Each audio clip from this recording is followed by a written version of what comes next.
There is a kind of silence that falls over a dinner table that feels nothing like peace. It is the kind of silence that follows a sentence that was dressed up to sound like concern, wrapped in the paper of love, but underneath it was something else entirely. Something sharp. Something that, if you had held it up to the light, you would have seen its edges glinting. I know that silence well. I have sat inside it more times than I can count. And on the night that everything finally changed, the night my truth came out and rewrote every assumption my family had ever made about me, that silence was the loudest thing in the room. But I am getting ahead of myself. Let me take you back. Let me take you all the way back to the beginning, because you cannot understand the ending without first living inside the years that built it. My name is Serena. And for the first 34 years of my life, I was the good daughter, not the favorite. That was never me.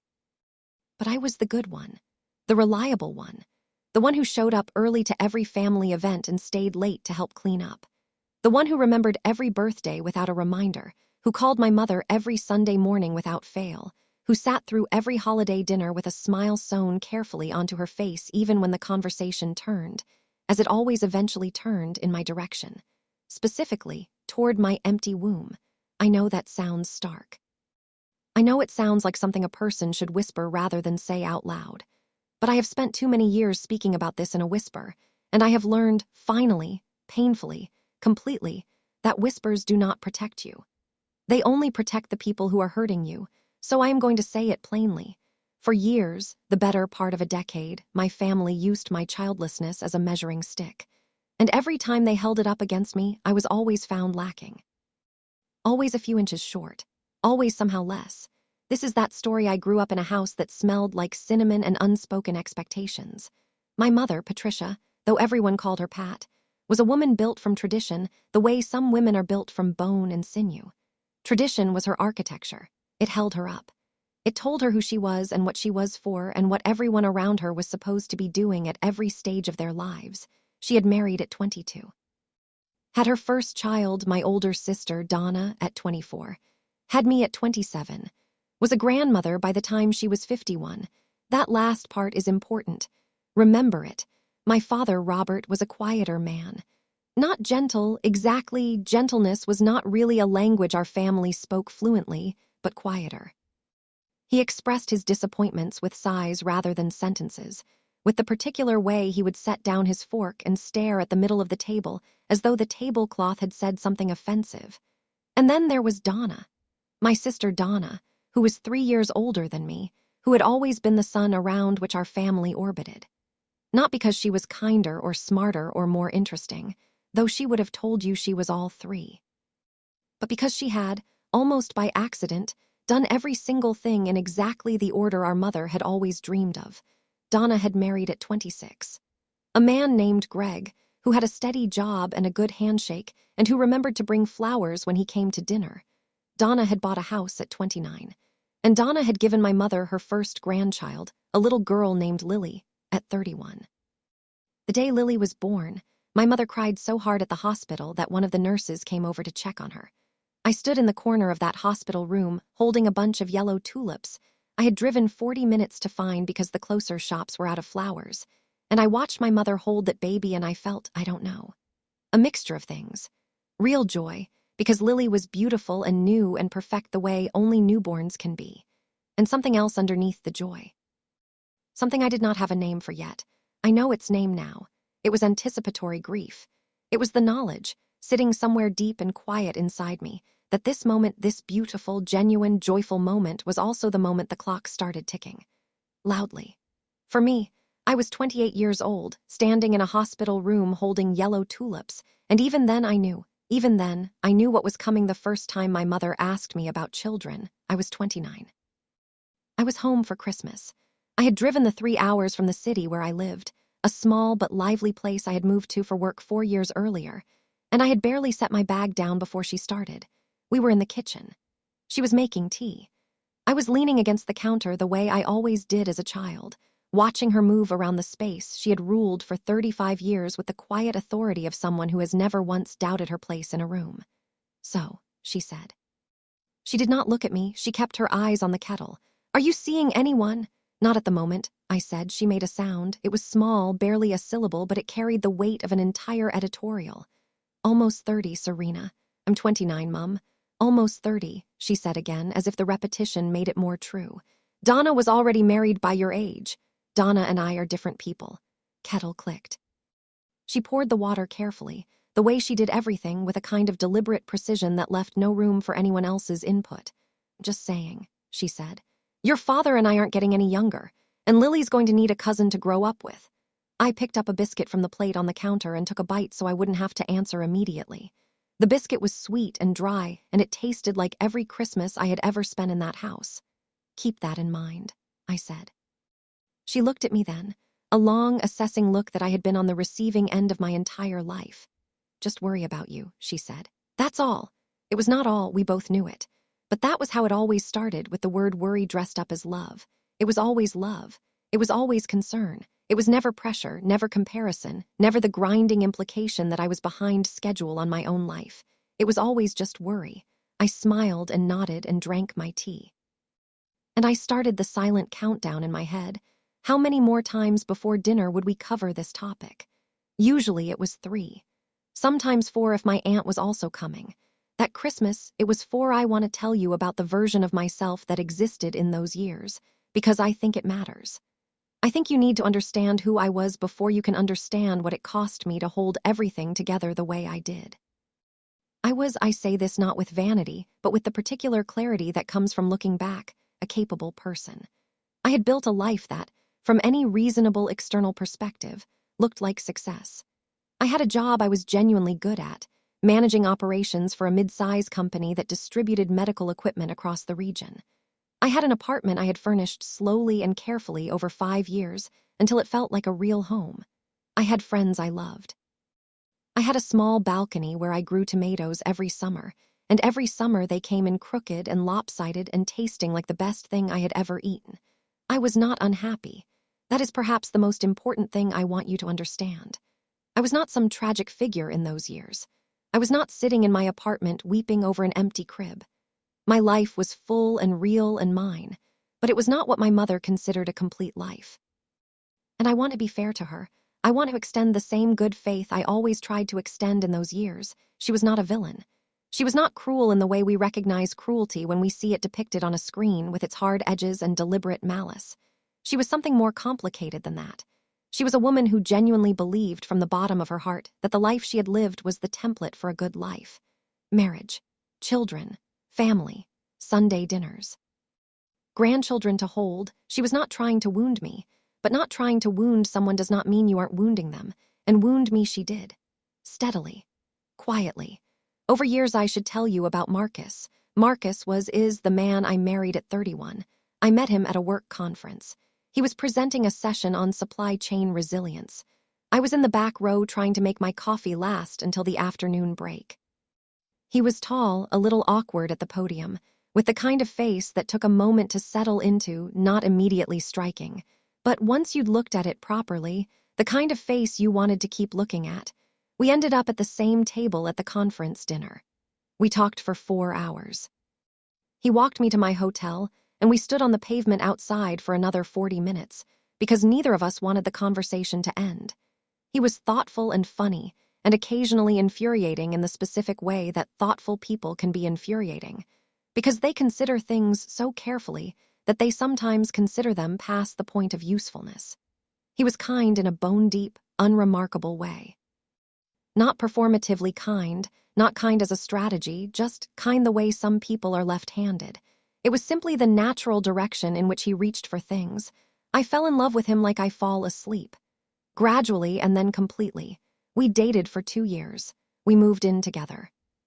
We got engaged on a Tuesday evening in our kitchen, not with a ring he'd spent months selecting, but with a conversation that had been building for weeks, until he finally looked at me over the pasta we were making and said simply, "I think we should get married." And I said simply, "Yes, obviously." We had the actual ring sorted by the following weekend. My mother cried when I told her. Happy tears, genuine ones. She pulled me into her arms and held me the way she hadn't held me since I was small. And for a moment, just a moment, I felt what it might be like to exist in her world without the weight of comparison pressing down on me. That moment lasted until she pulled back and said, "Now we just need to get you two started on Bobby's." I had been engaged for exactly 6 minutes. I laughed it off. I had a lot of practice laughing things off. We married in September, the year I turned 32. It was a small wedding by most standards, 60 people, a venue in the hills outside the city, an afternoon ceremony with the light coming through the windows at an angle that made everything look golden. I wore a dress I had found in a vintage shop and had altered slightly at the waist. Marcus wore a suit the color of dark slate and looked at me from the end of the aisle with an expression I still cannot entirely describe, except that it made me feel, in a way I had never quite felt before, entirely seen. It was a good day. A genuinely, properly good day. Donna was my maid of honor. She gave a speech that was mostly about herself, which was on brand, but which also contained 2 or 3 sentences of such unexpected sincerity about us growing up together that I had to look away so I wouldn't cry. Our mother sat in the front row in a blue dress and a hat she had ordered specially and cried through the entire ceremony with a kind of wholehearted abandon I could only admire.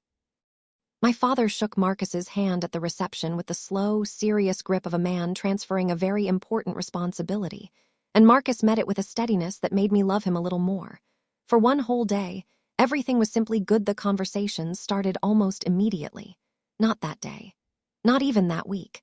But within the first month of being married, the subtle machinery of expectation had resumed its quiet work. Have you two talked about timing? My mother asked, 3 weeks after we returned from our honeymoon. Timing for what? I said, though I knew. You know what, she said gently. I told her we were enjoying being married first. She nodded in a way that was almost accepting before adding that she didn't want to be too old to run around after grandchildren. She was 57. I said nothing. 2 months later, at a birthday dinner for my father, my aunt, my mother's sister, a woman named Carol, who I had always suspected found our family gatherings as anthropologically fascinating as I did, leaned across the table and asked with great cheerfulness when Marcus and I were planning to add to the family. I said we were still settling in. Carol nodded and looked at Marcus and said, "Don't wait too long, will you?" It was not a question. Marcus squeezed my hand under the table. I remember that squeeze. I remember it because it was the first time I thought, he knows, he sees it. He is on my side. I cannot tell you how much that mattered. Here is the thing about Marcus and me and children. It is not a simple thing, it never was. From almost the beginning of our relationship, we had talked about children in the cautious, circling way that people talk about things that matter too much to approach directly. We both wanted them, in theory. Someday. Eventually. What I had not told Marcus, what I had not told anyone, was that the someday was not as simple for me as it might have been for someone else. I had known since my late 20s that I had what my doctor called a diminished ovarian reserve. It was not a diagnosis that announced itself dramatically.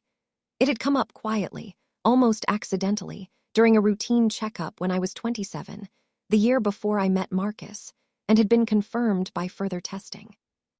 My fertility was not non-existent, but it was compromised, unpredictable. The kind of thing that meant conceiving naturally was possible but might require help, and might require time, and might, in the end, not go the way I hoped. My doctor had been kind and honest. She told me that if children were something I wanted, I should be aware. I should plan thoughtfully. I should not assume the time I had was unlimited. I had sat in her office that day and looked at the wall behind her head, where there was a framed print of a beach, and I had done what I had learned early in life to do with difficult information. I had filed it away. I had put it in a very small room inside myself, locked the door, and kept walking. I told myself I would deal with it when it was time to deal with it. I did not tell my mother. I did not tell Donna. I did not tell anyone. Why? I had watched the way my family handled any information that deviated from their idea of what a life was supposed to look like, and I knew, with perfect, terrible clarity, what they would do with it. They would worry over it in public. They would discuss it at family dinners as though I weren't in the room. They would offer opinions and advice and references to women they knew who had tried everything and finally found something that worked. And underneath all of it would be this hum, this barely audible hum of pity, and I absolutely could not bear to be pitied by my own family, so I kept it to myself. And when Marcus and I started talking seriously about trying to have children, around the time we had been married for 6 months, I finally told him. Just him. Sitting on our couch on a Sunday evening with the television on mute, I told him everything.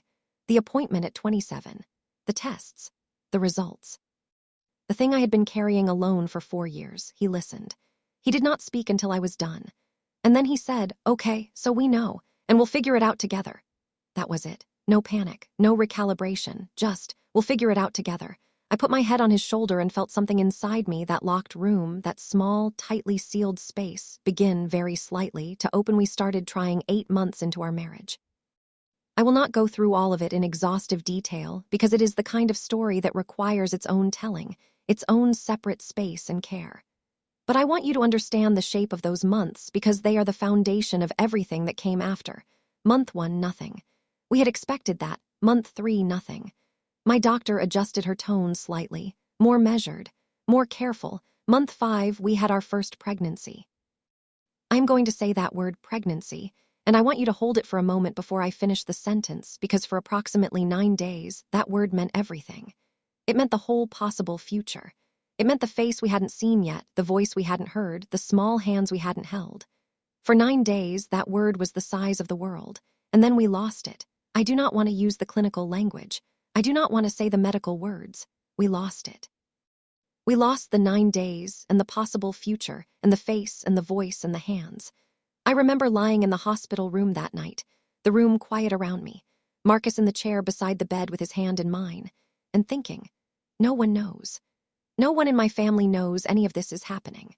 They are right now, probably, sitting in their houses watching television or cooking dinner or calling each other on the phone about whatever normal thing is happening in their normal lives. And they have no idea that this night is the worst night of my life. And I thought, this is what I have chosen. This is the consequence of the privacy I chose. To face this without them, I did not regret it. I want to be clear about that. Even in that hospital room, I did not wish I had told them, because I knew what their presence would have added, and it would not have been comfort, but I felt the aloneness of it. I felt it in a very complete and particular way. We recovered. As people do, that is not the right word, actually. Recovered suggests a return to a prior state. What we did was something different. We carried it forward. We integrated it. We let it change us in the quiet ways that loss always changes people, teaching us permanently that the things that matter most are also the things most easily taken. We kept trying. Month 8, month 10, month 12, a second loss, this one earlier, barely a whisper of a beginning, but still. By the time we had been married for a year and a half, I had been through 2 losses, multiple rounds of monitoring, 1 cycle of medication that had made me feel like a stranger in my own body, and approximately 400 conversations with my doctors about statistics and timelines and options going forward. And in all of that time, my mother had asked me, at every single family gathering, in one form or another, "When are you and Marcus having children?" She did not know. I had not told her. She did not know that the question she considered a loving inquiry was, to me, something I had to brace for the way you brace for a blow you've already survived once and know is coming again. She did not know that I had perfected a facial expression that looked like mild amusement, a little smile, slightly raised eyebrows, a light shrug, which was really a carefully constructed wall behind which I was doing something much harder than smiling. She did not know, and I did not tell her. That was my choice. I stand behind it, but I want you to understand what that choice cost me, month by month, gathering by gathering, question by question. It cost more than I had budgeted for. The year I turned 33 was the year things started changing in ways I could not have predicted. On the family side, Donna announced her second pregnancy at Easter. She was glowing. She always glowed, Donna. She had the kind of physical vitality that expressed itself most clearly during pregnancy, a radiance that was almost aggressive. She sat across the Easter table and told everyone over the roast lamb, and the table erupted. My mother reached across and grabbed Donna's hands and said, "Oh, my darling." My father smiled the full smile he only ever seemed to have enough of for very special occasions. My Aunt Carol made a sound like a small animal being surprised. I put down my fork very carefully so no one would see that my hands were not entirely steady, and I said, "That's wonderful, Donna. I'm so happy for you." And I was. That is the complicated, difficult truth. The genuine part of me, the part that was not standing in the shadow of everything I had been through, was genuinely happy for her. Donna was my sister. I loved her, complicated as that love sometimes was. And she wanted this, and it was happening for her, and that was real and right and good. But the rest of me, The part that was a year and a half into trying, that had been through 2 losses, that had been sitting with this private weight through every single family gathering.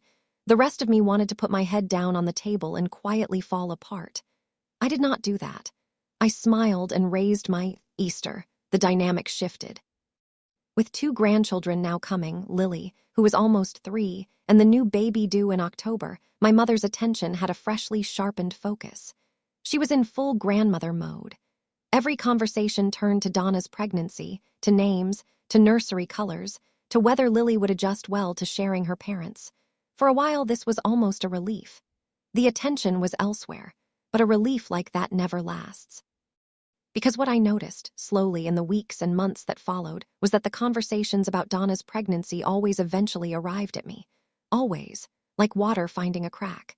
There would be 10 minutes of talking about Donna, and then someone, usually my mother, occasionally Donna herself, would look at me and say something. Some version of the same thing, always dressed differently, always the same underneath. You too must be thinking about it now, with Lily getting a sibling. Wouldn't it be lovely if they were close in age? You and Marcus getting any closer to, you know. Once memorably, Donna said to me with an air of offering useful advice, "You shouldn't wait too much longer, Serena, it gets harder." I looked at her across the table. She did not know what she had just said. I knew she didn't. That was perhaps the worst part of it.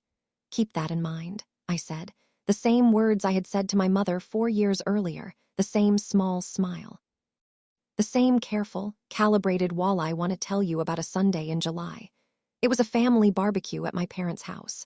The kind of event that happened every summer, a loose gathering of parents and siblings and a handful of relatives, a long afternoon of food and talking, and the particular kind of exhaustion that comes from spending hours performing a version of yourself you've slightly curated for the occasion.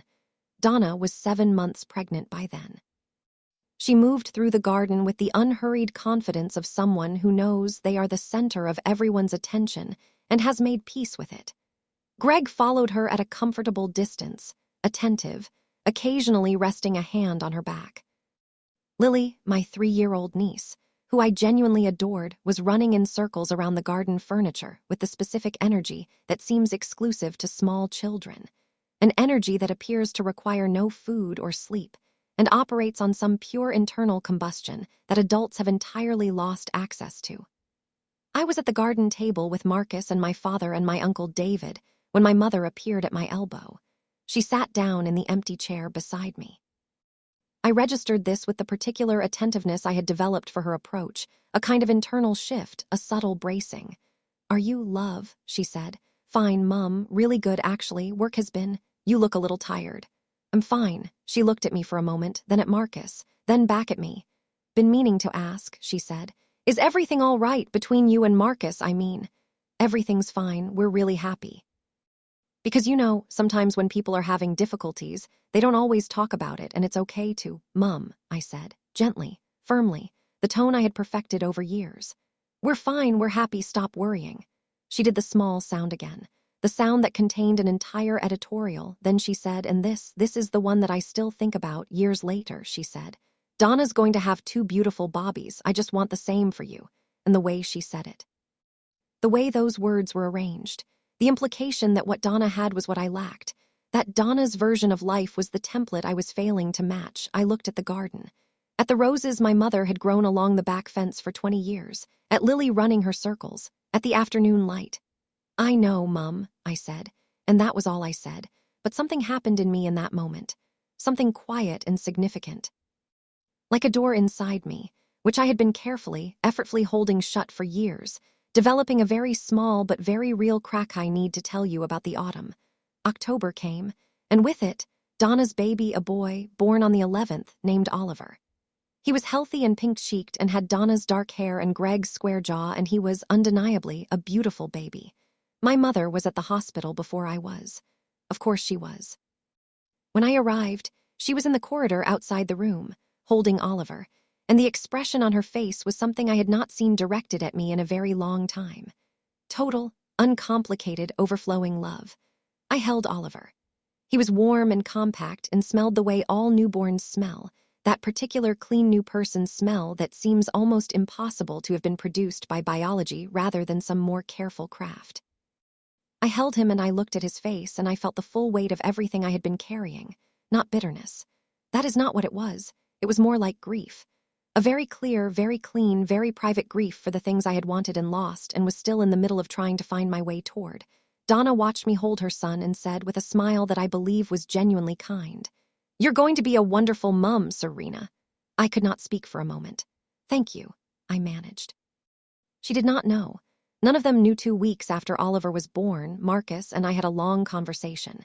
We sat at the kitchen table with the windows steaming from the tea I'd made, and we talked about what came next. We had been through 2 years of trying, 2 losses, multiple consultations. Our doctor had suggested we consider IVF. It was not a surprise. It had been the direction the conversation had been moving for months. We talked about it the way we talked about the hardest things, carefully. Honestly, making space for all the feelings without letting them crowd out the practical thinking. Marcus said, "I think we try. I think if this is something we want, we go all the way." I said, "I think so too." We held hands across the kitchen table. This was December. And 3 months later, in the early spring, the year I turned 34, on a Tuesday morning, standing in our bathroom with a test in my hand and the light coming through the frosted glass at an angle that made everything look a little uncertain, I saw 2 lines. 2 lines. I stood there for a long time. Marcus was in the bedroom. I could hear him moving around, getting ready for work. "Marcus," I said. He came to the bathroom door. I held up the test. He looked at it, then at me, then back at the test. He sat down on the edge of the bathtub. "Okay," he said very quietly. "Okay." We had both been here before, that strange, held-breath space between the test and the certainty, the 2 lines and the knowing. We had both learned not to run toward it too fast. We knew what running too fast cost, but we also knew, both of us, in that moment, sitting on the cold edge of the bathtub in the early morning light, that this felt different. Something in the air of it. Something that felt less like a question and more like an answer that was finally arriving. We did not let ourselves say it out loud, but we held hands. And we waited. The weeks that followed were the longest of my life. Every appointment was a small held breath. Every scan a question that had to wait to be answered. I went through those weeks the way I had learned to go through difficult things, present enough to function, a little removed enough to protect myself. Working, cooking dinner. Tending my balcony tomatoes, which were just beginning to come in that spring. Marcus came to every appointment. He sat in every waiting room with his knees slightly jittery in the way it went when he was anxious, which he would never admit to, and he asked the doctor questions in a measured voice that I knew cost him a great deal to keep measured. At 8 weeks, the scan showed a heartbeat. I want to take a moment here. I want to pause in the telling, because that moment deserves to be paused in, a heartbeat. Small and fast and absolutely definitive. The scan screen was gray and unclear, and in the middle of it was this pulse, this rhythm, this tiny, insistent, undeniable flag of presence. I did not cry in the room. I waited until we were in the corridor outside. And then I sat down on one of the plastic chairs along the wall, and I pressed my face into my hands, and I cried in the way I had not cried in a very long time. Without strategy, without performance, without any consideration whatsoever for who might see. Marcus sat beside me and put his arm around me and said nothing because there was nothing to say. And that was exactly right. At 12 weeks, we were cautiously, carefully, quietly sure. The scan was clear. The numbers were good. Our doctor, who had been through all of this with us and wore a kind of careful warmth that I had come to value enormously, told us that things were looking as good as they could look. We told no one. You might wonder about that. After everything, after all those months, after the losses, after the IVF, why not tell people? Why not share it? But you already know the answer if you have been listening. I did not want to tell my family until I was ready to tell them on my own terms. Until I had moved far enough past the fear that the news could no longer be taken away before it arrived. And there was something else. Something more complicated. I had been carrying this story alone for a long time. Not just the trying and the losses, but the whole of it. The fertility issue I had known about since 27. The years of questions I had absorbed and deflected and smiled through. The weight of being measured and found wanting at every family gathering. When I finally shared this news, I wanted to do it in a way that told the whole truth. Not just, we're expecting, but here is what you didn't know. Here is what I've been carrying. Here is everything you asked about and everything I couldn't say. I was not ready yet. I needed a little more time. And this is where the story really begins, or rather, where it reveals what it has been building toward all along. The next family dinner was announced. My parents were hosting a celebration. For Donna. For Oliver's first half year, and for some small event at Greg's job that my mother had decided warranted a gathering. The whole family together on a Saturday evening in March. Marcus looked at the invitation on the kitchen counter. "Are you ready?" he said. I picked it up. "Read it again." "Almost," I said, but what I meant was, I don't know. What I meant was, I am 20 weeks pregnant. I have been through more than any of them know, and I am about to walk into a room full of people who love me imperfectly and have hurt me without knowing it. And I have not yet decided what to say or how to say it, or whether this is the night that the truth finally comes out. I did not know, driving to that dinner, that it would be. I did not know that my father would say exactly the right wrong thing at exactly the right wrong moment, in that way that families sometimes have of inadvertently forcing the very conversation they most need to have. I did not know that the silence that would fall over that table at the end of the night would be the loudest and most valuable silence I had ever been inside. I did not know any of it yet, but I was about to find out. Let me tell you what I wore to that dinner. I tell you this because details matter, because the specific texture of a moment is often what makes it real, and I want this to be real for you. I wore a navy dress that fell just below the knee. It was cut in a way that, at 20 weeks, was beginning to be almost not enough. There was the faintest curve of presence now, the earliest suggestion of what was happening, but still ambiguous enough that if you were not looking for it, you would not see it. I had looked at myself in the mirror before we left. Marcus had stood behind me, his hands on my shoulders, and we had looked at each other's reflections. "You okay?" he said. "Ask me in 3 hours," I said. He kissed the top of my head. We drove the 3 hours to my parents' house in the dark, and the road was quiet, and Marcus had the radio on low, and I sat in the passenger seat watching the motorway lights and thinking about all the versions of this conversation I had rehearsed and never delivered. All the times I had been at that table and kept quiet. All the small, careful walls I had built over 7 years. Tonight, I thought, something is going to give. I did not know yet if that was something I was choosing or something that was simply going to happen. Sometimes you do not get to choose. Sometimes the truth gets tired of being contained and it finds its own way out. I was about to learn that. We pulled into my parents' driveway at 6:47 in the evening.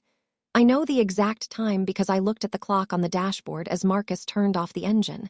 The way you sometimes fix a detail in your mind when some part of you understands, even before your conscious mind does, that this moment is going to matter.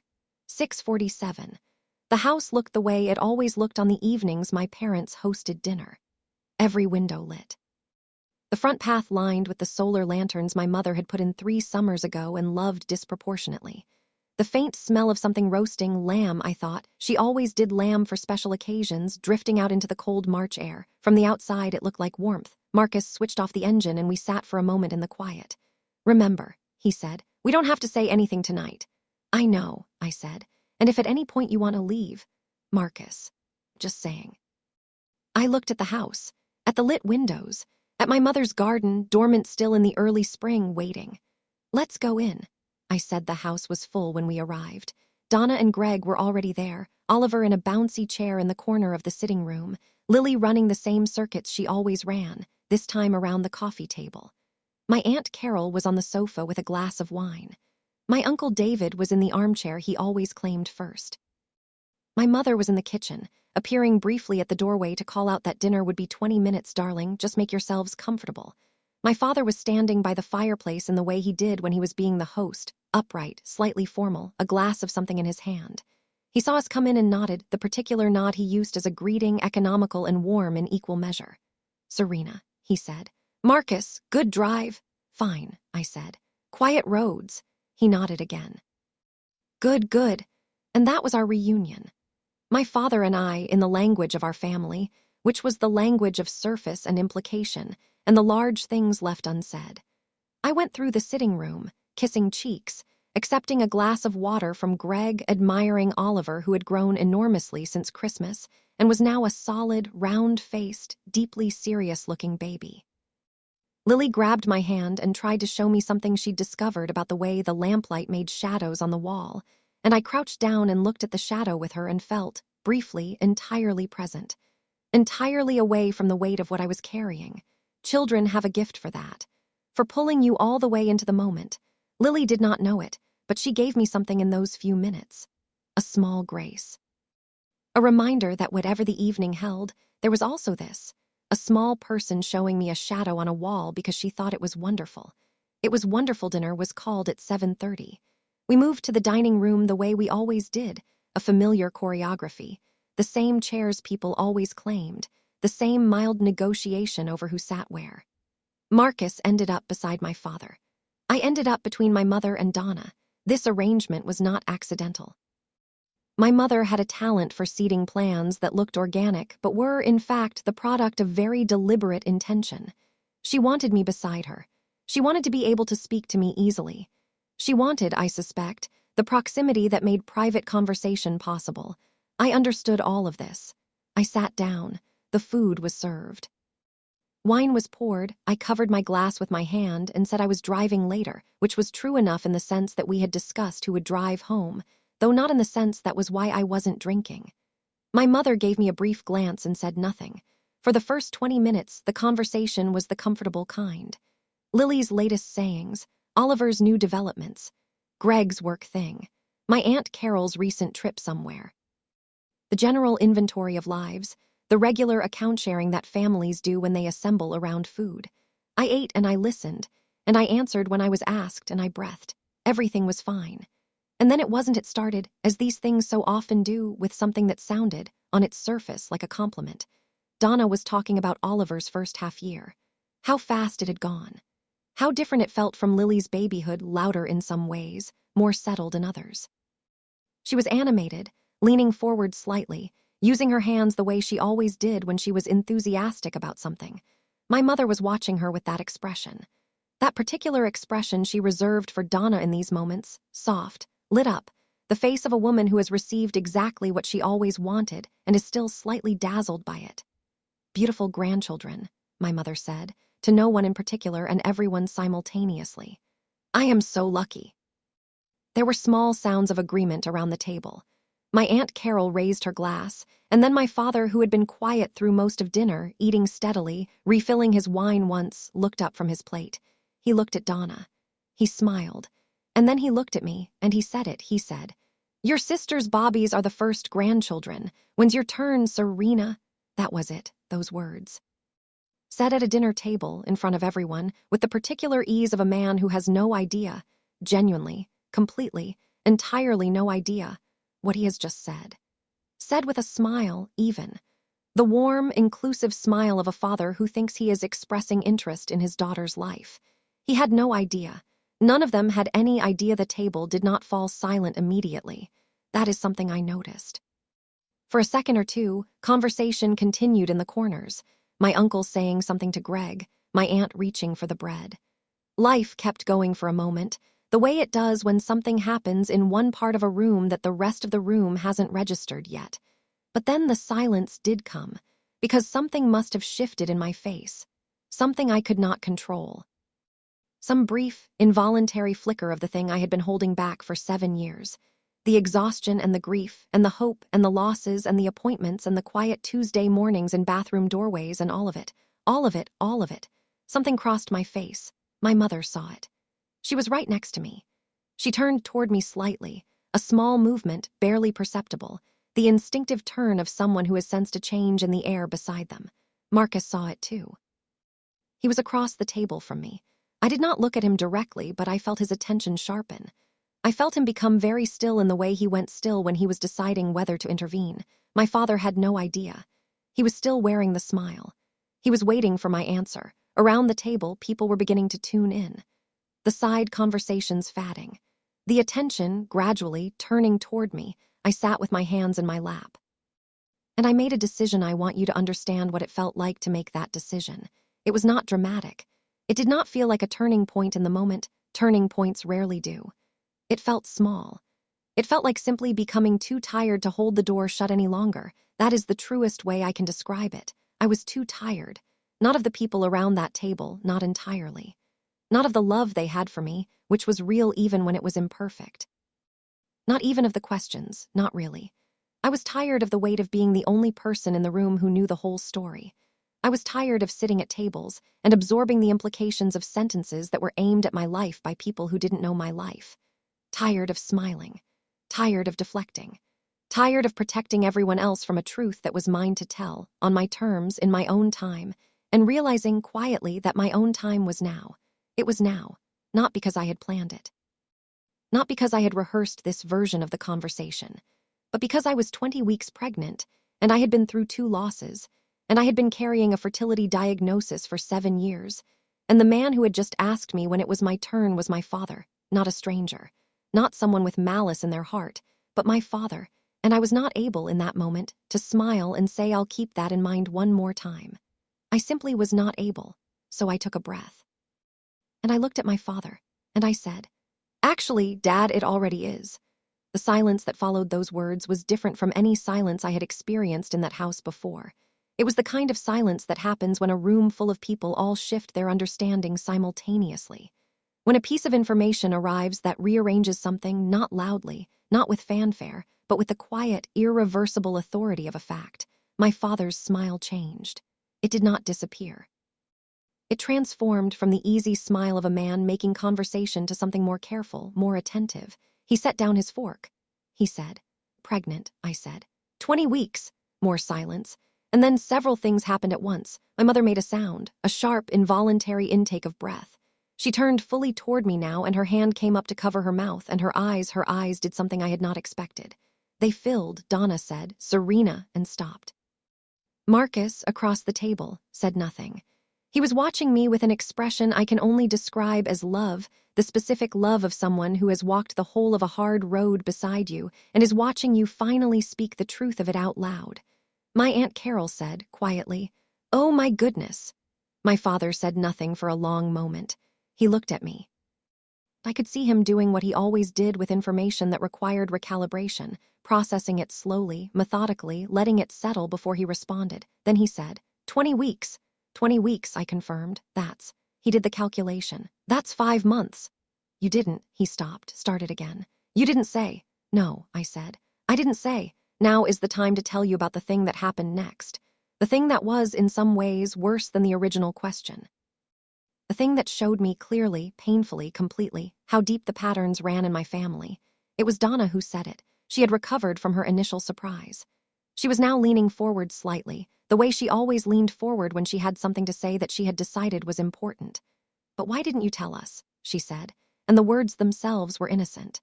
They could have been in another voice with another weight behind them, an expression of pure love, of hurt at being excluded, of wanting to have shared the joy. But the way Donna said them, the particular inflection, the slight emphasis on the "you," told me something different. It said, "Why didn't you include us?" As if the keeping of my own private journey was something I had done to them. As if my silence was a wound I had inflicted on the people who had been, without knowing it, inflicting wounds on me for years. And I felt something shift inside me, not anger. Not quite, more like clarity. A sudden, clean, almost cold clarity. Because in that moment, the thing I had been trying to explain, the thing I had been living inside without quite having the words for, became entirely visible to me. This was the pattern. This was the exact shape of it. The focus, always, on how things affected everyone else. The unexamined assumption that my experiences were primarily events in other people's stories. That my journey to motherhood was something that belonged to the family to observe and comment on and weigh in on, and that my choice to walk it privately was a form of withholding. Not, "You must have been going through so much," not, "Why didn't you feel you could tell us," but "Why didn't you tell us?" As if the omission was the transgression, I looked at my sister and I said, "Because it wasn't easy." 3 words. Quiet. Level, the table was absolutely still. "What do you mean?" my mother said. She had recovered enough to speak. Her hand was no longer over her mouth. She was looking at me with an expression I had not seen on her face in a very long time, something almost like fear. Not fear of me, but the particular fear of a parent who suspects they have missed something important. "I mean," I said carefully, "that it hasn't been straightforward, that Marcus and I have been trying for 2 years, that we went through losses, that we needed IVF. That this pregnancy," I looked down at my hands for a moment, then back up, "is something that took a great deal to arrive at." Kind of silence that followed this was different again. It was the silence of a room absorbing information it didn't know it needed. My mother's face had changed completely. The faint social brightness that she always wore at these gatherings, the performance of a confident hostess, had dropped away entirely, and what was underneath was simpler and more real. A woman who was startled and sorry and not yet sure how to hold what she had just heard. My father had put down his glass. Donna had leaned back in her chair very slightly. She was looking at me with an expression I couldn't entirely read, part surprise, part something else. Something I would have called calculation if I thought better of her, and something I thought was perhaps recalibration. Like pieces of the last several years were rearranging themselves. Greg was looking at the tablecloth. Carol had put down her wine. David was looking at his plate. Only Lily, oblivious and magnificent in her 3-year-old certainty, was still moving, still rustling in her chair, trying to reach something on the table. 2 years, my mother said. 2 years, I said. And you didn't, she stopped.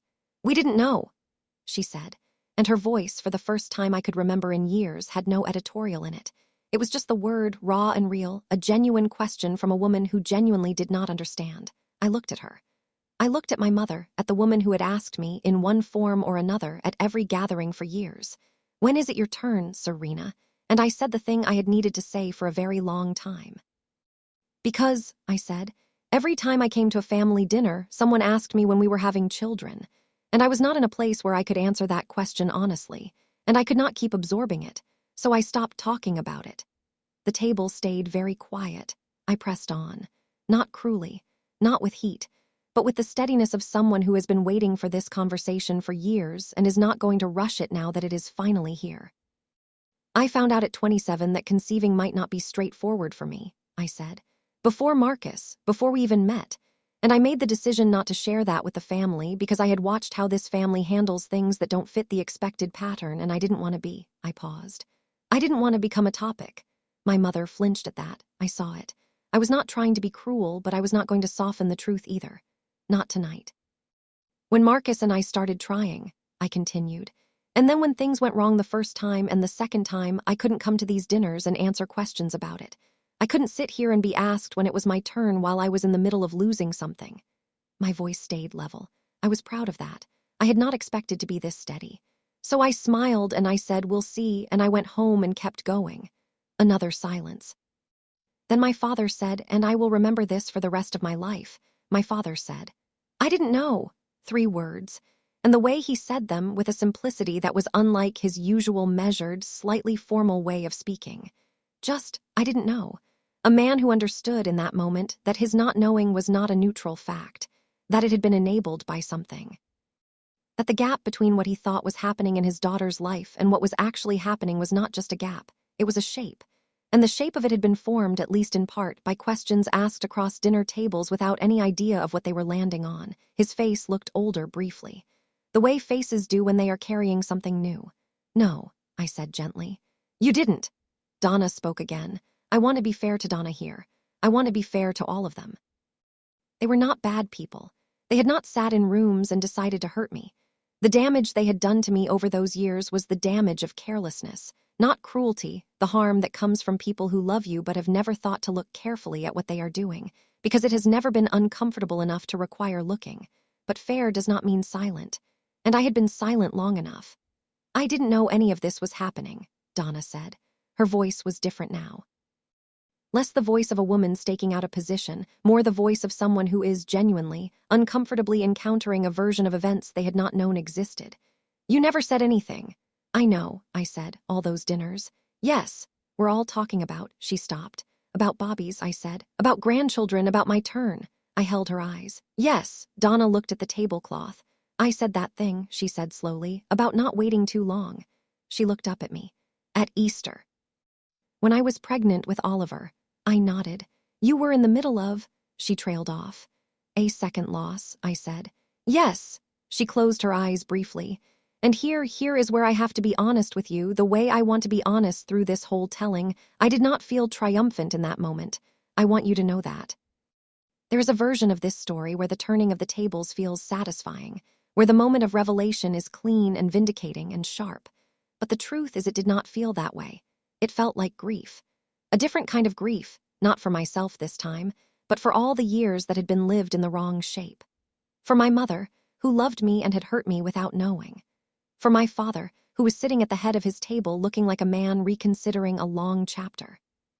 For Donna, who was not a villain, was never a villain, but who had, in the unexamined ease of her own full life, sometimes walked over mine without looking down. It felt like the particular ache of things that should have been said earlier. My mother was crying. Not the performative tears she sometimes deployed at emotional moments, the kind that arrived precisely when they were most socially appropriate and retreated just as neatly. These were different. These were the tears of someone who was genuinely undone. Had picked up a piece of information and turned it over in her hands and understood, slowly and fully, that it had weight. All those times I asked you, she said. Her voice was lower than usual. All those dinners. It's all right, Mum. It's not. She looked at me directly.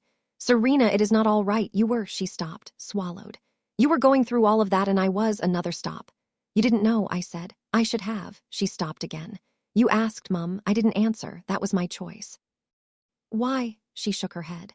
Why didn't you feel you could tell me? And I said, with the gentleness I genuinely felt, because I did not want to wound her. I never wanted to wound her, only to be understood, I said.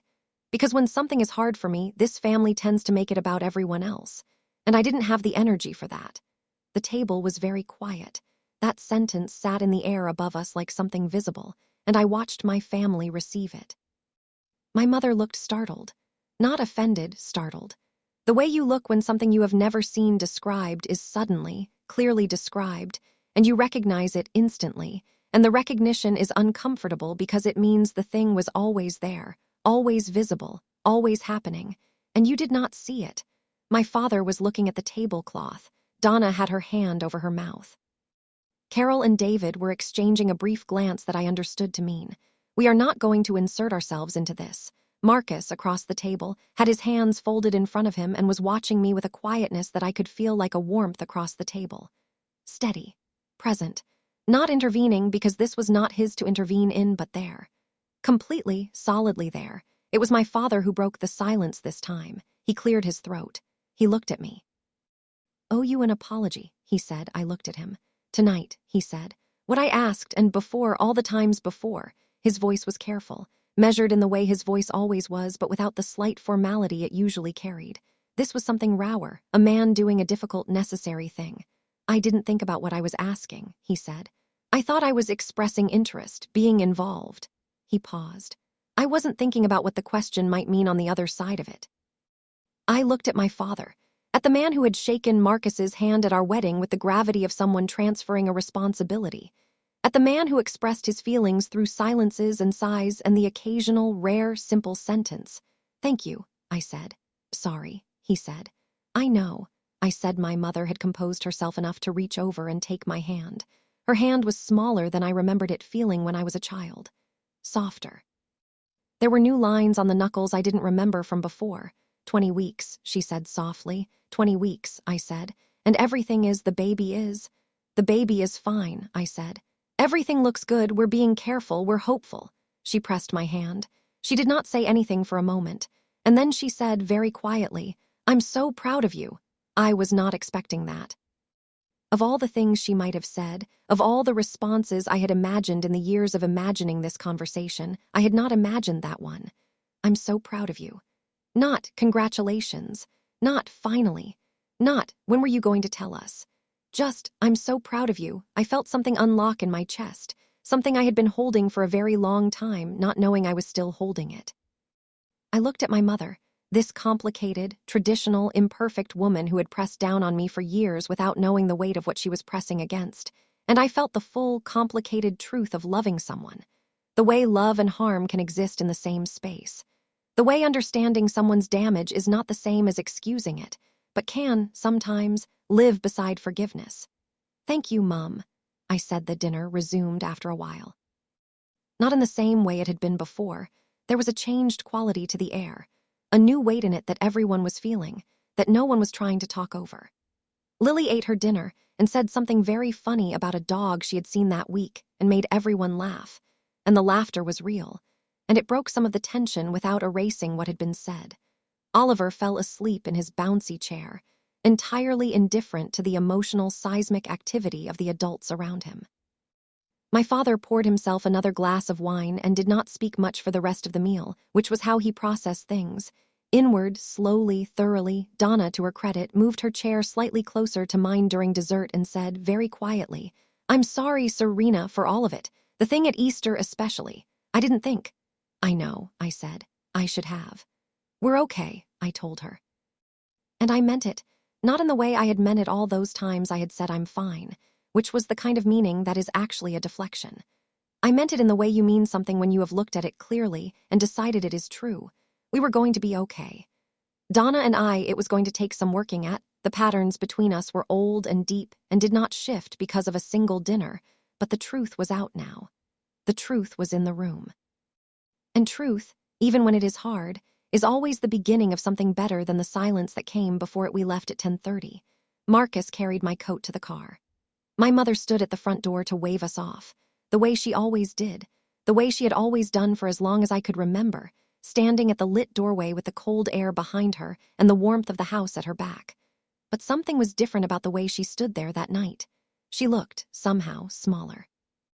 Not diminished, smaller in the way that people look when they have set something down that they have been carrying without realizing.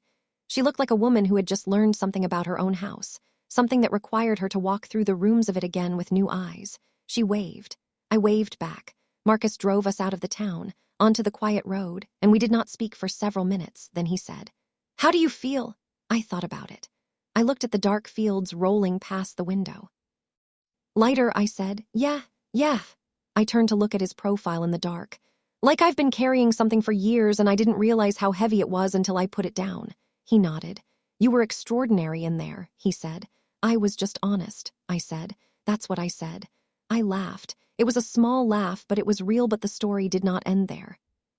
"I want to be honest with you about what came after the dinner, because I think the truth of what happened in the weeks and months that followed is more complicated and more real than the clean narrative arc of. Revelation happened, family changed, everything healed, things got better. They did. But better is a process, not a moment. And the weeks after that dinner were some of the most emotionally complicated of my life, because having the truth out in the open is not the same as the truth being resolved, and a family changing its patterns is not the same as the patterns being gone. "Let me tell you what I mean 2 days after the dinner," my mother called. I was at work, in my office with the door closed, going through a procurement report that I was already behind on. My phone buzzed on the desk with her name, and I sat for a moment before answering, preparing myself without knowing what I was preparing for. "Serena," she said. "Do you have a moment?" "Yes, Mum." She was quiet for a second. Then, "I have been thinking since Saturday about what you said." "Right," I said carefully. "About how this family handles things that are hard." She paused. "About what you said, that when something is hard for you, we make it about everyone else." I waited. "I was up last night thinking about it," she said. "I couldn't sleep." "I'm sorry," I said. No, you don't apologize for that. That's me. That's mine to sit with." Her voice was careful. She was choosing her words more deliberately than she usually did. "I want to ask you something, and I want you to tell me the truth." "Okay. Over the years, have I made you feel that your life was not enough? That you were not measuring up?"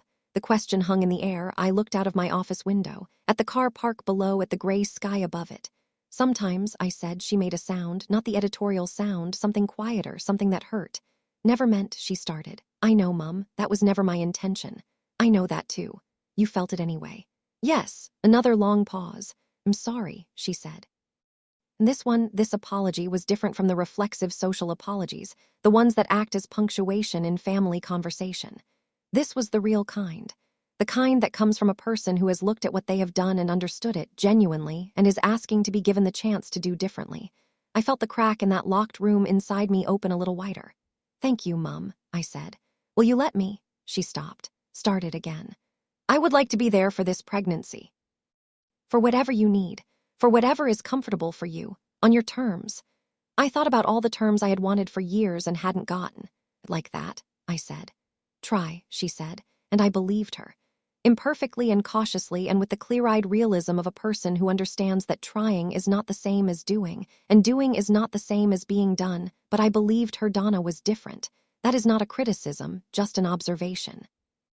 We are different people, Donna and I, shaped differently by the same family, the same house, the same parents, and having arrived at very different places as a result.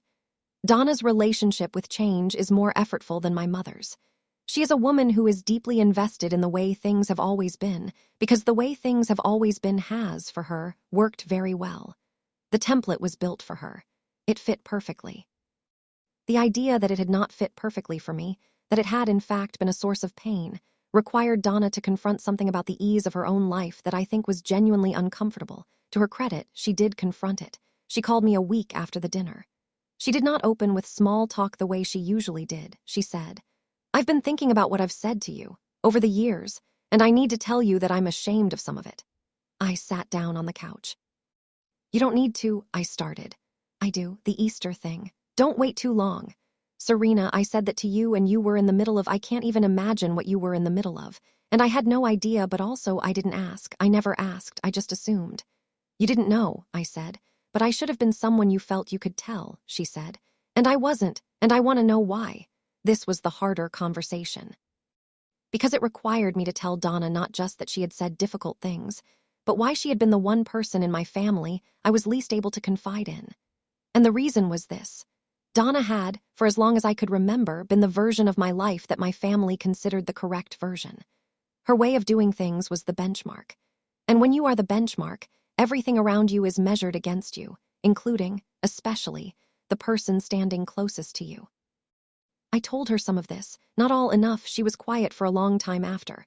"I didn't know that's how it felt," she said. "No," I said, "I don't think you did. Is that something I did? Something I made worse?" I thought about it honestly. "Sometimes," I said, "without meaning to." "'Kay," she said, and then, "I want to do better." "I know. I'm going to do better." I believed this too, in the same cautious, clear-eyed way I had believed my mother. With love and without illusion, there is something I should tell you about the weeks that followed those calls. Something I had not expected. The telling of the truth. The bringing into the open of what had been private and heavy and mine alone. Changed the pregnancy for me in a way I had not predicted. Not medically. Not in any concrete sense. But emotionally. For 20 weeks, I had carried this pregnancy the way I carried everything in those years. Inward, protective, tightly managed. The joy of it was real, but it was a circumscribed joy. A joy I could not let too loose because there had been too much loss. A joy I could not share because there had been too many reasons not to. But after the dinner, after the truth was out, after my mother called and my sister called and my father, 2 days later, sent me a text message that read simply, "I am so glad you're all right. I love you." Something shifted. The joy became more available. The pregnancy, which had been lived mostly in the private space between Marcus and me and our doctors, suddenly had more air around it. More room. I called my mother the following Sunday, the way I always had, every Sunday morning, and we talked about the pregnancy with a kind of openness we had never had before. She asked careful, genuine questions. She did not overwhelm or press. She had, true to her word, adjusted, imperfectly. With the occasional backslide into old patterns, quickly caught and corrected. But adjusted. It was, in the way most real things are, not perfect. But it was better. And better, I had learned, was worth a very great deal. But here is where I have to tell you something about what happened next. Something that tested everything I had found at that dinner table. Something that made me understand that the conversation was not over. That the wound, exposed and beginning to close, had been sitting closer to something deeper than I had realized. It happened 6 weeks later. I was at my parents' house again, not for a dinner, just a visit, the kind we had started doing more regularly after the dinner, a deliberate and gentle rebuilding. My mother had made lunch. We had sat in the kitchen the way we always did when it was just the two of us, with the radio on quietly, and I had felt, for the first time in years, entirely comfortable in that kitchen. Marcus was at work. I had driven down alone. Donna came by unexpectedly. She did this sometimes, lived close enough to drop in, and we had a perfectly pleasant hour, the three of us, which would have been remarkable to my former self just for how unremarkable it felt. And then my mother who had promised, who had been trying, who had genuinely been making the effort, said something. She did not mean to. I genuinely believe she did not mean to, she said to both of us looking at the garden. "I wonder if they'll be close in age, Oliver and this one." Just that. A thought drifting out of her head and into the room, an innocent enough thought. But underneath it, the same architecture as always. The measuring, the comparing. The unconscious placement of my child, not yet born, already into the context of Donna's family. Already positioned relative to the existing grandchildren, Donna noticed it too. I saw her glance at me. My mother realized half a second later what she had said. I watched her realize it. I watched her face do the small, careful recalibration of someone who has caught themselves in an old pattern. "I'm sorry," she said. "That came out." "It's all right," I said. "I didn't mean." "Mum," I looked at her. "I know, and I did know. And I was all right, genuinely, not performed all right. Because there is a difference between a pattern that is actively chosen and a pattern that is being dismantled, and sometimes dismantling is slow, and sometimes an old groove pulls the wheel back into it before anyone has a chance to steer. But I needed her to understand something. A small thing. An important thing. "This baby," I said quietly, "doesn't need to be close in age to anyone. Doesn't need to fit into any particular picture. This baby is just this baby, ours." My mother looked at me. "I know that," she said. "I need you to keep knowing it," I said. "Not just right now, going forward," she nodded. And this nod was different from all the previous nods, the ones that contained editorials, the ones that were more like doors closing than doors opening. This nod was small and real and something like a promise. "Going forward," she said, "I want to tell you about the hardest part. Not the dinner, though the dinner was hard. Not the conversations with my mother and Donna, though those had their own weight. The hardest part was the week before the dinner, when I had not yet made any decision about what I would say or how. And I found myself in a particular darkness that I do not talk about very often. It was a Wednesday evening. Marcus was working late.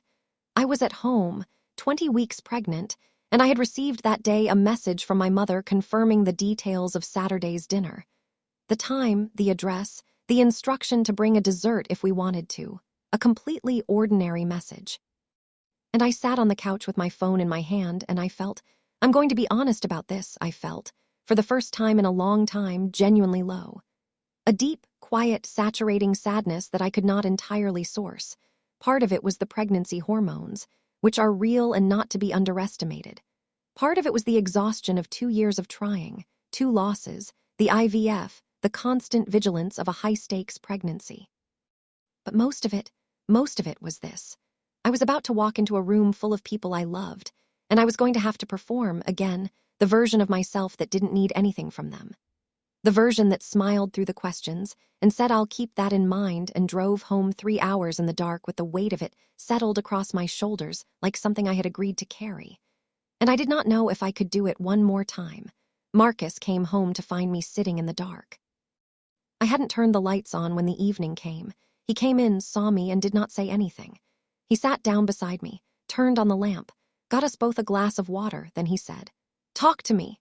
So I did. I told him everything I have just told you, the Wednesday evening version, which was less articulate and more ragged but contained the same truth, that I was exhausted, that I could not face another gathering inside this particular pattern, that I needed something to change but did not know how to change it. He listened.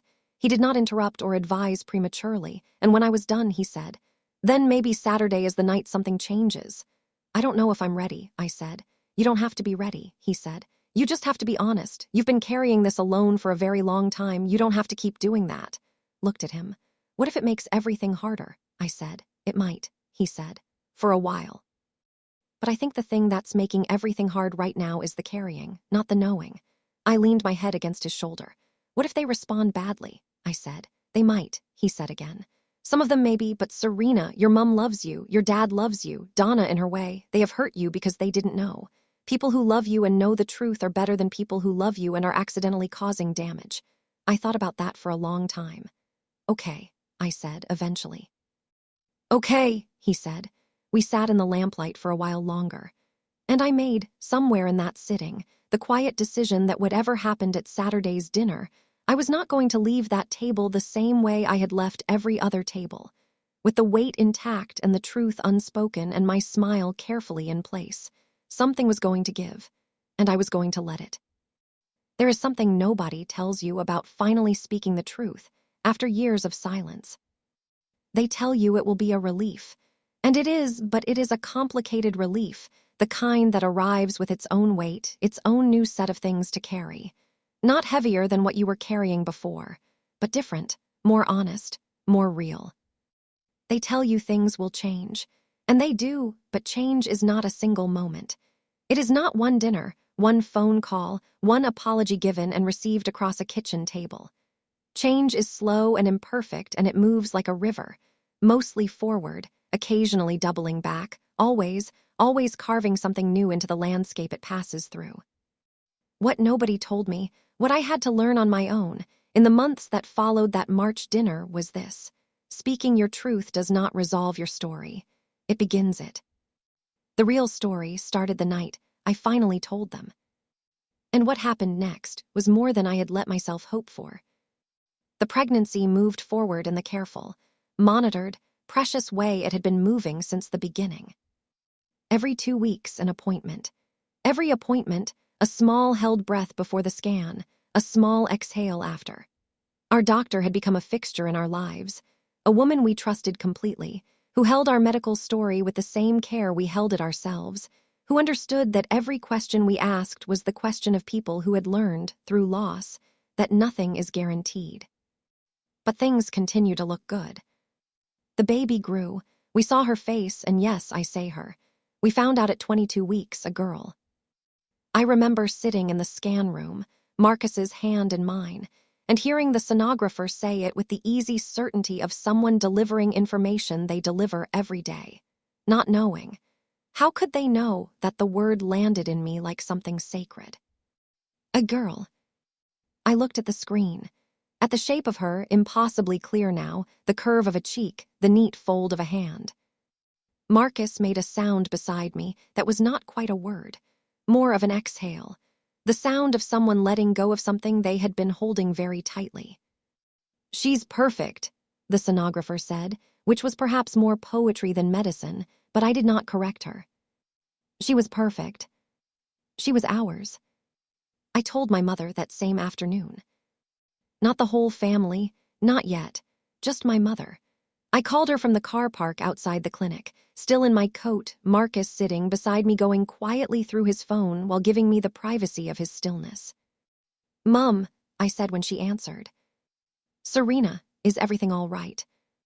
"Everything is wonderful," I said. "We just had a scan." A pause, the careful pause of a woman who had learned, in the weeks since the dinner, to let things arrive at their own pace rather than reaching for them. "And," she said, "it's a girl, Mum." The sound she made. I cannot transcribe it. It was not words. It was something beneath words, something that came from a place in her that was older than language, the sound of a grandmother who has just been handed a piece of the future. She cried. She laughed. She said something incoherent that I think was meant to be my name.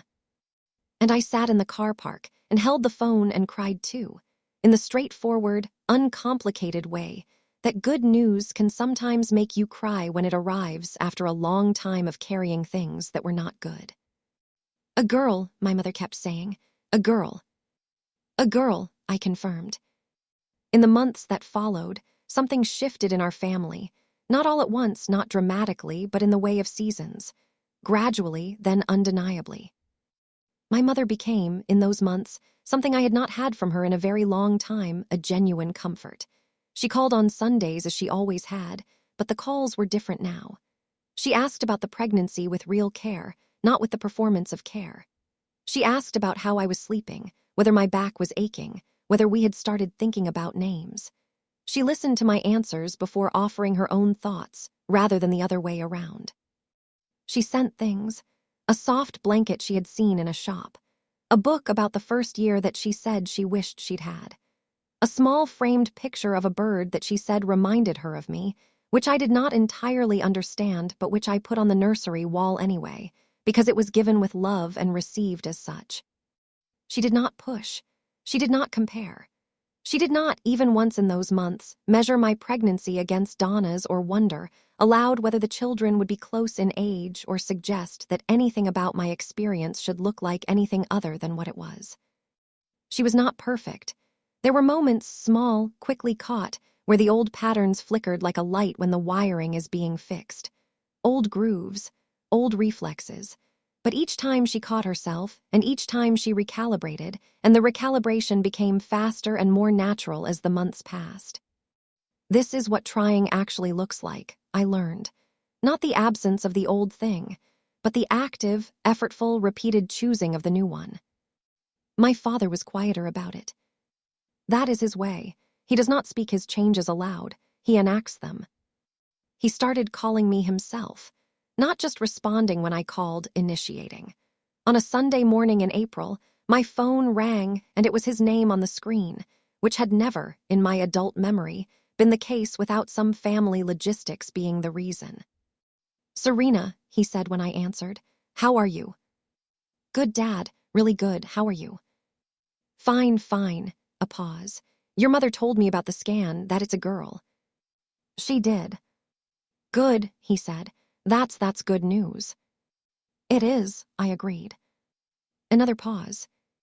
"I've been thinking," he said, "about what you said at dinner, about not feeling like you could tell us." I waited. "I think," he said slowly, "that your mother and I, that this family, we have perhaps spent a lot of time telling you what we hoped for your life, without asking you what you hoped for it." I was very still. "That was wrong," he said. That was not the right way to love someone." I had never, in my life, heard my father say something like that. Not because he was an unloving man, but because he was a man for whom this kind of explicit, examined emotional language was deeply unfamiliar territory. This sentence had cost him something. I could hear it in the careful way he placed the words. "Thank you, Dad," I said. "That means a lot." "I mean it," he said. "I know." "I'm going to do better," he said. Those same words, the same words my sister had used, the same words my mother had lived out in the month since. I believed them. I believed all three of them. Not because people always follow through on the things they say in moments of genuine reckoning. Sometimes they do, and sometimes old habits are stronger than good intentions, and sometimes people mean everything they say and still, in 6 months or a year, find themselves sliding back.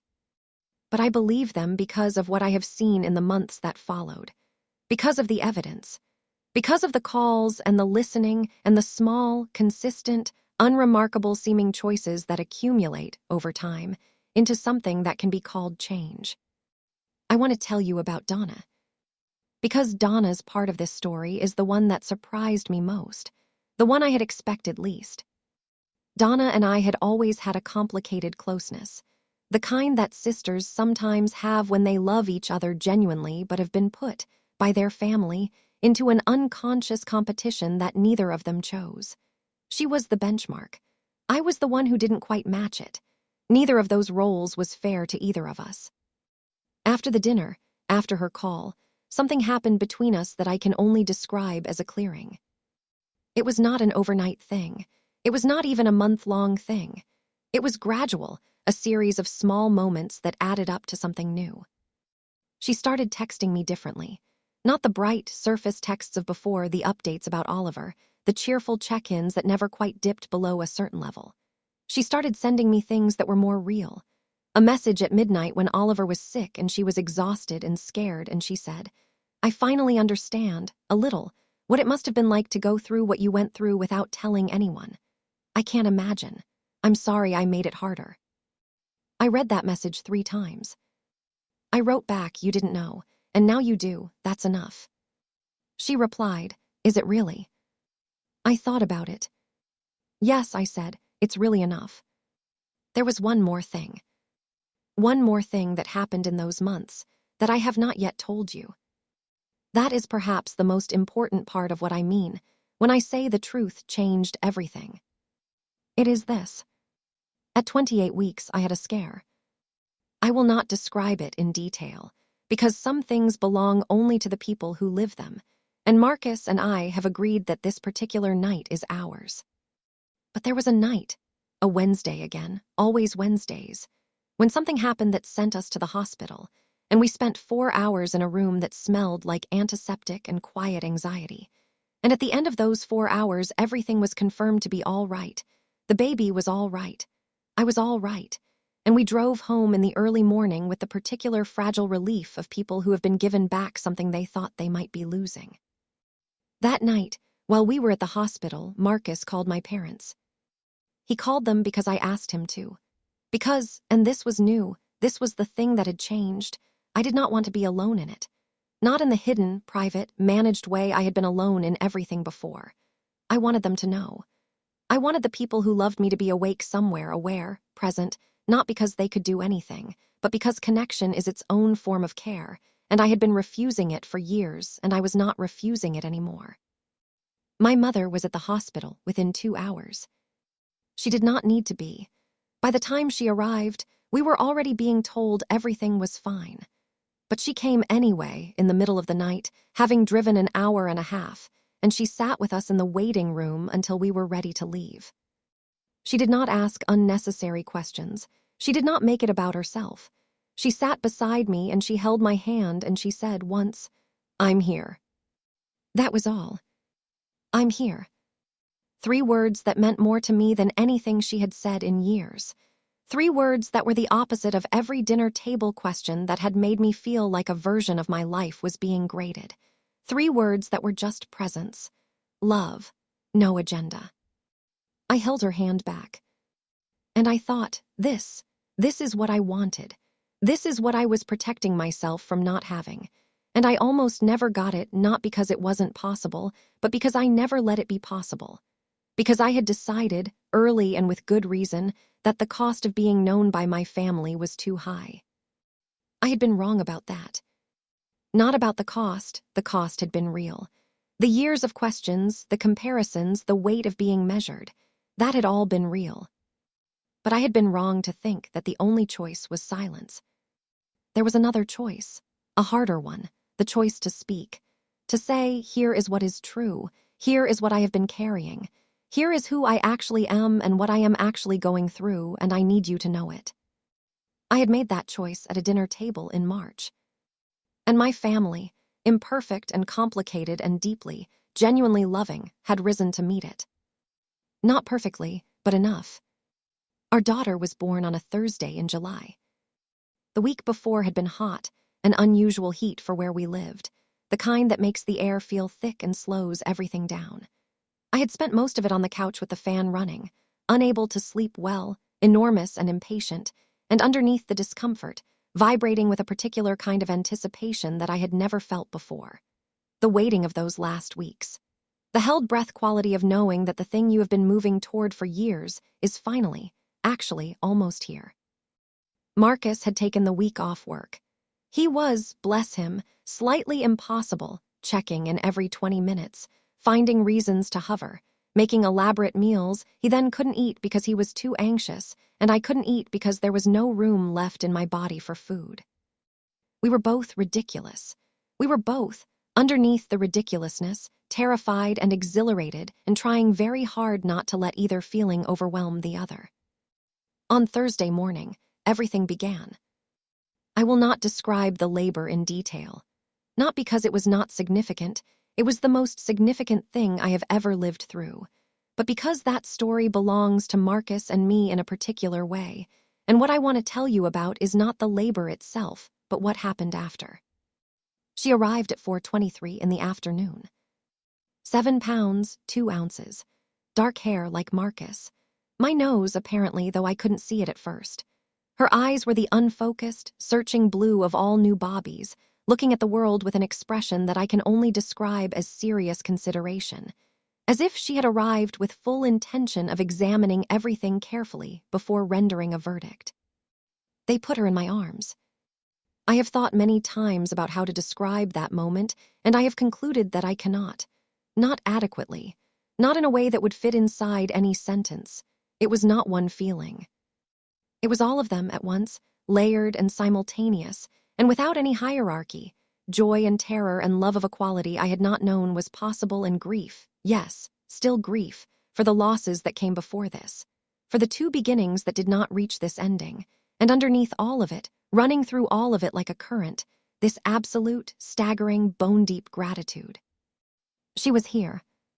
After all of it, the years and the waiting and the tests, and the losses and the IVF and the quiet Tuesday mornings, and the dinner tables and the questions and the silence I had carried and the truth I had finally spoken, she was here.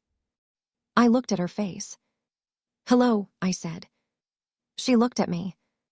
"I've been waiting for you," I said. Marcus was beside me. I could hear him crying properly, with no attempt to conceal it, which was one of the things I loved most about him. His willingness, in the moments that mattered, to be completely undone.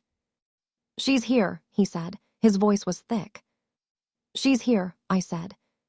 We named her Alina. Not for anyone in particular, not to carry any history or continue any lineage. We chose it because when we said it out loud in the hospital room, the two of us, it sounded right. It sounded like her. Alina. We called her Nell mostly. From the very first week, she was Nell. My mother met her 2 days after she was born.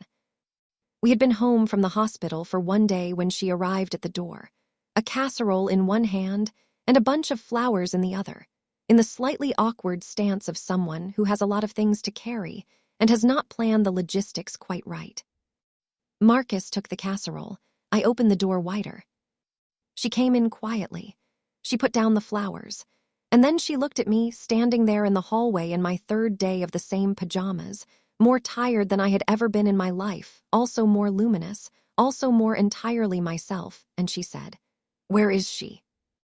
I led her to the sitting room, where Alina was asleep in the Moses basket we had set up beside the sofa. My mother stopped when she saw her. She stood very still for a moment, just looking. Then she sat down in the chair nearest the basket, and she looked at Alina for a long time without speaking. I sat on the sofa and watched my mother look at my daughter. And something happened in that sitting room that I want to try to describe, because it was quiet and small and absolutely enormous.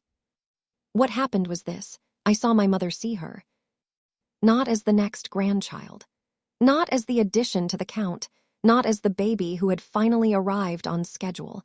Not as the resolution to the question she had been asking at every dinner table for years. Just as Alina. Just as this specific, singular, irreplaceable small person who had arrived in the world and was now, very peacefully, asleep in a basket with one fist tucked under her chin. My mother reached out and touched Alina's hand very gently. The small curled fist opened slightly, as if in response. "Oh," my mother breathed. Just that, "oh." The smallest syllable, the biggest feeling. I felt something inside me, that room I had kept locked for so long, open fully. Not crack, not give slightly, but open. Like a door swung wide on a bright morning. I was not naive. I knew there would still be moments. I knew my mother was still my mother, shaped by decades of thinking a particular way, and that those shapes do not disappear entirely, no matter how much a person intends them to. I knew there would be future dinners, future conversations, moments where the old grooves pulled and someone would have to steer. But in that sitting room, on an afternoon in July, watching my mother hold my daughter for the first time, I knew something with complete certainty. We had come through something. All of us, imperfectly with difficulty at a cost, but through. My father came the following day. He stood in the hallway for a moment when Marcus opened the door. And there was a brief, wordless exchange between the two men, the kind that happens sometimes between people who understand each other and do not need to narrate it. Then my father came into the sitting room, where I was sitting with Alina awake in my arms. He stopped. He looked at her with the expression I had seen on his face only a handful of times in my life, the full smile, the one he rationed, the one that meant he was not performing or calculating or managing anything, just feeling. He sat down across from me. "Can I?" he said. I handed her to him. He held her the careful way that people who love children, but don't hold them often hold them, slightly tense, very focused, aware of the weight and fragility of the thing in their arms. Alina looked at him. He looked at her. "Hello, Nell," he said. I do not know why that was the moment I cried. There had been plenty of crying in those days, good crying, the crying of overflow, of feelings that are simply too large for the container. But it was this moment. My father saying hello, Nell in the voice of a man who has reconsidered something important and arrived, late but genuinely, at the right place. I turned toward the window so he wouldn't see. But I think he saw anyway. Donna came with the children on the weekend. Oliver, now almost a year old, was entirely indifferent to a leaner in the magnificent way of Bobbies, who have not yet developed the capacity for sibling rivalry or cousin jealousy. He sat on the floor and regarded her with the same serious, square-jawed expression he always wore, then returned to the more pressing matter of the plastic stacking rings he'd brought with him. Lily, who was nearly 4 and deeply invested in all matters relating to Bobbies, wanted to know everything. She wanted to know Aliner's name and her age in days, and what she ate, and why she was so small, and whether she would get bigger, and whether she knew how to walk yet. She peppered me with questions for 20 minutes with the focused intensity of a small person conducting a very serious investigation. I answered all of them. Donna watched this from across the room. When Lily finally moved on to something else, Donna looked at me. "She's beautiful," she said. "She is," I agreed. Donna was quiet for a moment. Then, "How are you, Serena, really?" I looked at my daughter, asleep now in the Moses basket. "Really," I said, "I'm good. I'm genuinely actually good." "You look it," she said, and then more quietly, "You look different." "Different how?" She thought about it. "Lighter," she said. I smiled. "That's the right word," I said. "I want to tell you about a Sunday dinner, 4 months after Alina was born. My parents hosted, as they always had. But this dinner was different from every dinner that had come before it, and the difference was not dramatic or visible from the outside. The house looked the same. The table was set the same way. My mother had made the same lamb she always made for special occasions. But the air in the room was different. It was lighter, less loaded. The particular tension I had learned to carry into that house, the bracing I had done every time I crossed that threshold, was gone. Or not gone, exactly reduced, transformed, changed from a weight into something more manageable, more honest. Alina was passed around the table with great ceremony. She was 6 weeks old. My mother held her and spoke to her in the soft, nonsensical way you speak to Bobbies, the language that is not language at all, but is somehow perfectly understood. My father held her and said again, "Hello, Nell." Lily sat next to me and put her hand on the Moses basket and said she was going to teach Alina everything she knew. I said, "That's a lot of responsibility." She considered this seriously and agreed. Oliver continued to be magnificently indifferent. And my mother looked around the table. At Donna, at Lily, at Oliver, at Greg, at my father, at Marcus, at me. And she said, "This is everything. Not, this is what I always wanted. Not, now we're complete. Not, look at all the grandchildren. Just, this is everything." The way you say it when you mean it completely. When you are not taking inventory or measuring or comparing. When you are simply, fully, in the room with the people you love. I looked at Marcus. He was already looking at me. I have been asked, since all of this, since the telling of this story became something I was willing to do, why I kept quiet for so long. It is a fair question. And the answer is complicated, but the core of it is this. I kept quiet because I was protecting myself. And the protection was real and necessary and earned. I had watched the way my family handled things that didn't fit the expected shape, and I had made a rational, self-preserving choice to keep the hardest parts of my life away from people who might, without meaning to, make them harder. That choice cost me things. It cost me years of going through difficulty alone. It cost me the comfort that my mother, had she known, would likely have been capable of offering. It cost me the chance to let my family surprise me earlier. But I do not regret it. Because the keeping was mine, and the timing was mine.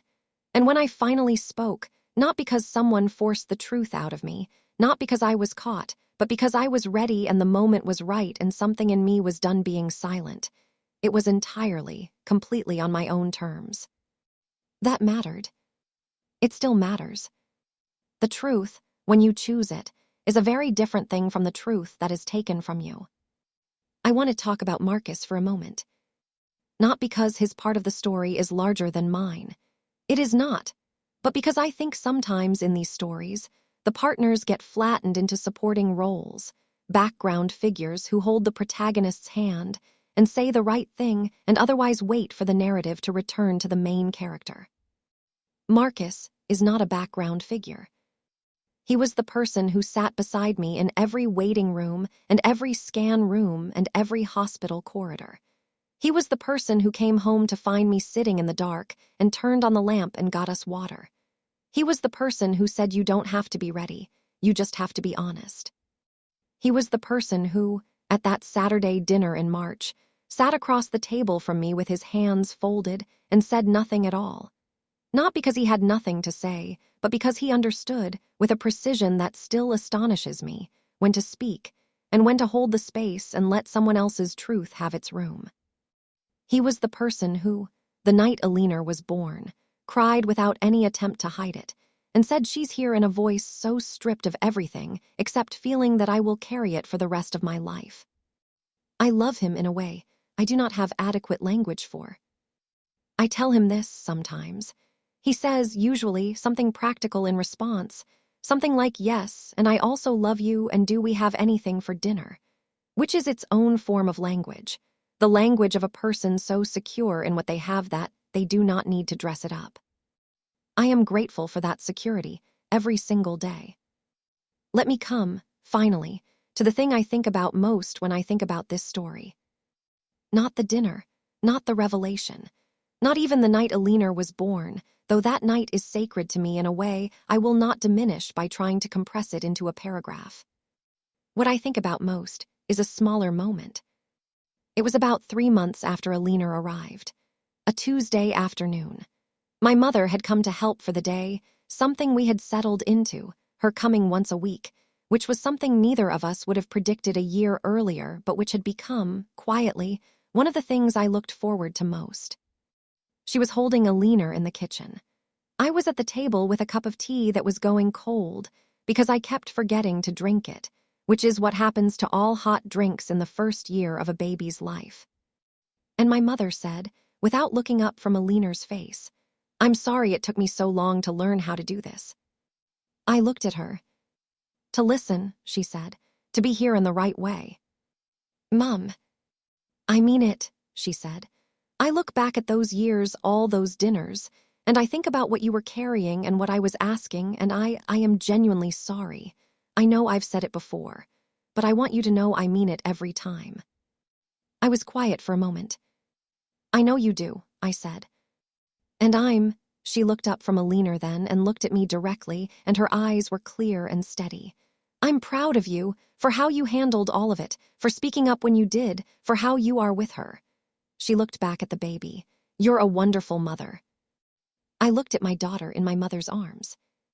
I thought about the version of myself at 27, sitting in a doctor's office looking at a beach print on the wall and filing away a piece of difficult news into a very small, very tightly locked room. I thought about the version at 29, standing in a hospital corridor with yellow tulips, feeling the clock start ticking. I thought about the years of dinner tables and careful smiles, and the weight of being measured, and the quiet cost of protecting myself from the people who loved me. I thought about the Wednesday evening in the dark, before everything changed. And I thought about the Tuesday afternoon in the kitchen, with Alina in my mother's arms and tea going cold on the table, and the long, complicated, real work of love being done between people who were trying, all of us trying, not perfectly, but genuinely, to do better than we had done before. "Thank you, Mum," I said. She nodded. She looked back at Alina. Alina looked back at her with the serious, considering expression she had been wearing since the moment she arrived, as if the world was a very interesting problem she intended to solve. I picked up my tea. It was cold. I drank it anyway. Moral reflection, slow, quiet, closing narration. I have thought a lot about what this story means. Not just my story, though mine is the one I have lived and the one I have told you, but the shape of it, the pattern underneath it. Because I do not think my family is unusual. I think most families have a version of this, a set of expectations that get passed from one generation to the next, without anyone ever sitting down and deciding they should be passed. a template for what a life is supposed to look like, held up unconsciously against the actual lives of the people who are trying to live inside it. I think most families have someone at the table who is carrying something they haven't said. And I think most families also have people who, if they were given the truth, would rise to meet it, would not do so perfectly, would need time and practice and the occasional correction, but would try. The lesson I take from these years is not a triumphant one. It is not, speak your truth and the world will realign itself around you. It is not, family wounds heal cleanly when exposed to air. The truth I take is quieter than that. It is this: silence, however understandable, has a cost, and the cost compounds. Every dinner, every question absorbed without honest answer, every smile that was a wall, each one was a small payment into a debt I was keeping from the people who owed it without knowing it was owed. Speaking changed things. Not instantly, not completely, not without the difficult months that followed, the recalibrations and the occasional backslide, and the patient, effortful work of people trying to love each other better than they knew how before. But speaking changed things. And I want to say something to the person listening to this, who is carrying their own version of what I carried. You do not owe anyone the performance of being fine. You do not owe your family the managed, curated version of your life that protects them from having to sit with the discomfort of knowing what you are really going through. The people who love you, if they love you the way you deserve to be loved, can handle the truth. They may not handle it perfectly. They may say the wrong things first, reach for the wrong responses. They may need time. But love, real love, is capable of learning, of adjusting, of doing the work of becoming what someone needs rather than what it has always defaulted to. Give it the chance. Not for their sake, for yours. Because the weight of carrying it alone, the years I spent walking into rooms full of people who loved me and absorbing questions without answers and smiling without meaning it, and leaving with the truth intact, and the weight heavier than when I arrived, that weight is real. And you deserve to put it down. Alina is 2 years old now. She is, without any possible bias on my part, the most interesting person I have ever met. She has Marcus's way of considering things carefully before she speaks. Even at 2, she has this quality, this pause before the word, as if she is checking the word against something internal. She has my stubbornness, which Marcus points out with great love and great frequency. She calls my mother Grandma. She says it with enormous confidence, as if the word were a complete sentence in itself. My mother's face, every time, is the same face she had in the kitchen, holding her for the first time. Oh, just that. My father takes her for slow walks around the garden and tells her the names of plants in the serious, precise way he does everything. And she listens with her hands clasped behind her back in unconscious imitation of him. And the sight of the two of them together, the tall, quiet man and the small, serious girl, walking through the garden, is something I have taken to standing at the kitchen window to watch. Donna brings Lily and Oliver to visit regularly, and Lily has indeed been teaching Alina everything she knows, which is a lot, and includes several songs, 2 dances, and a very strong opinion about which colors go together. Oliver has warmed to Alina, now that she has become mobile and more interesting. They sit together sometimes with a shared focus that looks a great deal like friendship, or at least the prototype of it. My family is not perfect. I do not expect it to be. But it is real, and it is trying, and it is mine. And Alina will grow up in it knowing, from the very beginning, that she is not a milestone or a measure or a resolution to someone else's question. She is simply, completely, exactly herself. We will make sure of that. On the last Sunday of every month, I still call my mother. The calls are different now. We talk properly, about real things, honest things, the actual texture of our lives rather than the surface of them. She tells me about her garden and her worries and the book she is reading. I tell her about Alina and Marcus and work and the tomatoes on the balcony that are, this year, better than they have ever been. We do not always agree.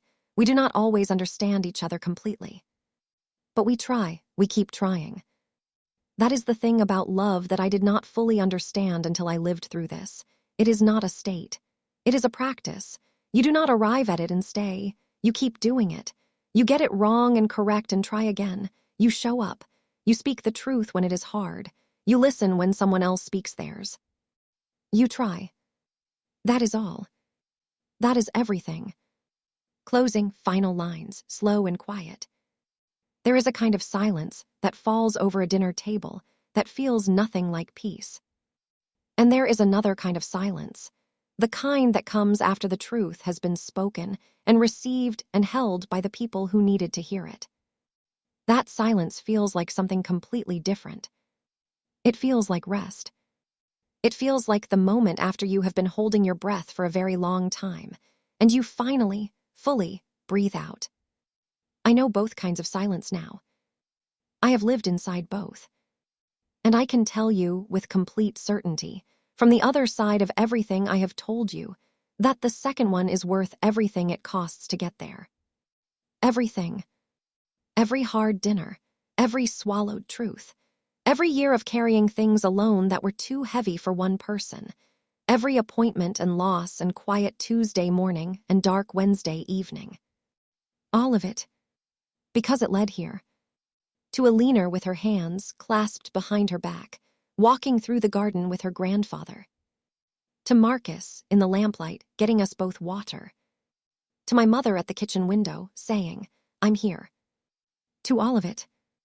To this.